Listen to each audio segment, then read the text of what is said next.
चलिए आज एक कहानी सुनते हैं, एक ऐसे इंसान की जिसकी पहचान उसकी खाली जेब थी, पर उसके जो सपने थे ना, वो आसमान से भी कहीं ज्यादा ऊंचे थे। और ये सिर्फ एक लाइन नहीं है, ये एक पूरी जिंदगी का सच है। सोचिए, एक ऐसी दुनिया जहां किसी की कीमत उसकी जेब से तय होती है, उसके सपनों से नहीं। पर असली कहानी तो अब शुरू होती है। सोचिए, शहर अभी गहरी नींद में है और उसकी सुबह हो रही है। सुबह के 4 बजे वो अपने टूटी दीवारों वाले कमरे से निकलता है। कंधे पर एक फटा हुआ सा बैग, चेहरे पर ना दिन भर की थकान पहले से ही दिखती थी, लेकिन आंखों में एक उम्मीद की चमक भी थी। मतलब एक तरफ थी गरीबी और बाहर का अंधेरा, और दूसरी तरफ थी उसके अंदर जल रही एक आग। और सच कहें तो यही वो आग थी जो उससे हर रोज हर एक दिन आगे बढ़ने की हिम्मत देती थी। लेकिन ये सफर आसान तो बिल्कुल भी नहीं था। उसका हर एक दिन एक नया इम्तिहान लेकर आता था, जहां संघर्ष और निराशा हर कदम पर उसकी हिम्मत को आजमाते थे। दिन की शुरुआत ही एक और ठोकर के साथ हुई। बस स्टॉप पे खड़ा है, कंडक्टर उसे देखता है और बस आगे बढ़ा देता है। ये सिर्फ किराए की बात नहीं थी, नहीं, ये उसकी बेबसी का वो कड़वा घूंट था जिसे वो हर रोज पीने के लिए मजबूर था। और जहां भी वो काम की उम्मीद में जाता, लोग उसका मजाक उड़ाते थे, पर उसका जवाब सुनने वाला था। वो हंसकर कहता, कोई बात नहीं, आज नहीं तो कल एक दिन आएगा जब ये पूरी दुनिया मुझे काम देगी। ये सिर्फ शब्द नहीं थे, ये उसका खुद पर अटूट विश्वास था। पूरा दिन कड़ी धूप में घूमने के बाद कभी ईंटें उठाई, कभी बोरियां ढोई, और शाम को जब जेब में हाथ डाला तो क्या मिला? सिर्फ 10 रुपए, बस 10 रुपए। ये थी उसके पूरे दिन की मेहनत की कमाई। इस इतनी कठोर दुनिया में ये इंसानियत का एक छोटा सा बहुत प्यारा पल था। पर उसने सिर्फ चाय पी। पता है क्यों? क्योंकि वो जानता था कि घर पर उसके पिता भूखे हैं, उसका इंतजार कर रहे हैं। उसे अपनी भूख से ज्यादा अपने पिता की फिक्र थी। और फिर एक दिन इसी अंधेरे के बीच उम्मीद की एक किरण नजर आई। बस एक छोटी सी घटना जिसने सब कुछ बदल कर रख दिया। शायद यही वो मोड़ था जिसका उससे बेसब्री से इंतजार था। हुआ ये कि उसे एक किताब में अपना रास्ता दिखाई दिया, लेकिन एक बार फिर पैसे दीवार बनकर सामने आ गए। दुकानदार ने साफ मना कर दिया। एक पल के लिए तो ऐसा लगा जैसे उम्मीद का यह दरवाजा भी हमेशा के लिए बंद हो गया।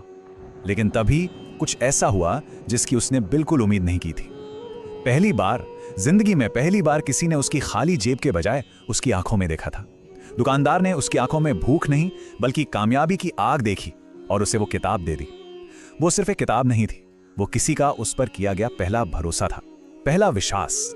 बस उसी एक किताब और उसी एक भरोसे के साथ उसने अपना सफर शुरू किया। एक ऐसा सफर जो जीरो से शुरू होकर एक बहुत बड़े साम्राज्य तक पहुंचने वाला था। अब उसने कोई बहुत मुश्किल, कोई कॉम्प्लिकेटेड फॉर्मूला नहीं अपनाया। नहीं, उसका जो सिद्धांत था वो एकदम सीधा साधा था, जो उसने अपनी जिंदगी के अनुभवों से सीखा था। बिल्कुल आसान पर बहुत ज्यादा असरदार। और जानते हैं, यही उसकी कामयाबी का सबसे बड़ा रास्ता। उस जमाने में जहां दूसरे लोग मिलावट कर रहे थे, वो ईमानदारी बेच रहा था। उसने एक बात गांठ बांध ली थी कि पैसा तो आता जाता रहता है, पर भरोसा अगर एक बार बन गया ना, तो ग्राहक हमेशा के लिए आपका हो जाता है। और बस इसी भरोसे पर उसने अपने साम्राज्य की नींव रखी। जरा इस सफर को देखिए, कितना अविश्वसनीय है ना। शुरुआत हुई एक पुरानी साइकिल पर सब्जियां बेचने से, फिर 2 साल के अंदर एक छोटा सा ठेला, 5 साल में एक छोटी सी दुकान, और सिर्फ 10 साल में उसकी अपनी एक पूरी सप्लाई चेन थी। उसका हर कदम उसकी मेहनत और उसकी ईमानदारी की कहानी कह रहा था। सोचिए, वही इंसान जिसे दुनिया कभी गरीब, नालायक और फेलियर कहती थी, आज उसी शहर के सबसे बड़े बिजनेस का मालिक था। सिर्फ उसकी तकदीर ही नहीं बदली थी, उन लोगों की सोच भी बदल गई थी जो कभी उस पर हंसा करते थे। और जब वो सफलता की चोटी पर पहुंच गया, तो एक दिन उससे उसकी इस पूरी यात्रा का सार पूछा गया, और उसका जवाब जानते हैं कैसा था? उतना ही सरल और गहरा जितना उसका अपना जीवन रहा था।